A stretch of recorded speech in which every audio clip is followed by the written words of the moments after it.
Bruce Klinger is a senior research fellow for Northeast Asia at the Heritage Foundation, a think tank based in Washington. Sir, thank you so much for being with us on the program today.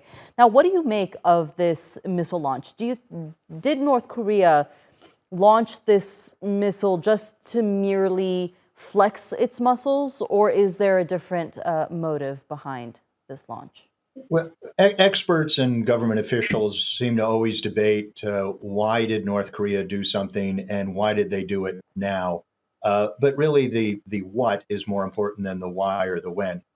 So this missile test, which is its 39th this year, setting yet another new record, is a continuation of not only years but decades of North Korea's development of a warfighting capability with its nuclear and missile arsenals. What we've seen is since the breakdown of U.S. North Korean diplomatic negotiations after the 2019 summit, North Korea resumed really an exponential rate of missile launching.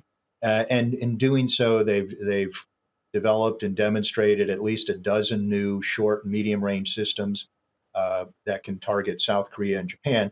And then this missile, which is the fifth successful launch of this intermediate range missile, it can range U.S. bases in Guam. So it also, I think, indicates that North Korea is inching its way towards even more provocative actions, such Right. as perhaps an ICBM launch over Japan or a nuclear test. How likely do you think it is that they will indeed launch that nuclear test, and how soon? Well, the U.S. and South Korean governments have been saying that a nuclear test is imminent since at least late March, and we've always just assessed it would be during some major anniversary, which have all come and gone. So they have completed preparations apparently for a test at its nuclear test site, and now there's some new indications of yet another added or tunnel being prepared for other tests. So Mhm. again, it's just a matter of when, not if. Well, we have been seeing some military drills being conducted throughout the day between the U.S., Japan, and South Korea. Is this part of their robust international response that they've been talking about in response to this missile launch that North Korea has conducted, or could we see them take more action?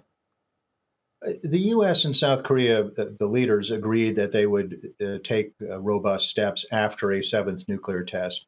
That will most likely be the resumption of rotational deployment of U.S. strategic assets, such as bombers and dual capable aircraft, such as the F 22 and F 35, as well as what we've have just recently resumed is the deployment of aircraft carriers to the Korean area.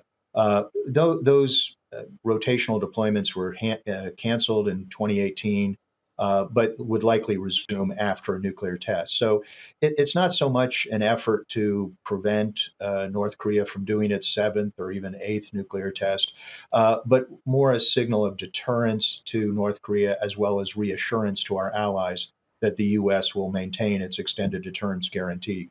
Okay, Bruce Klinger, thank you so much for joining us here on the NewsHour and sharing that analysis with us.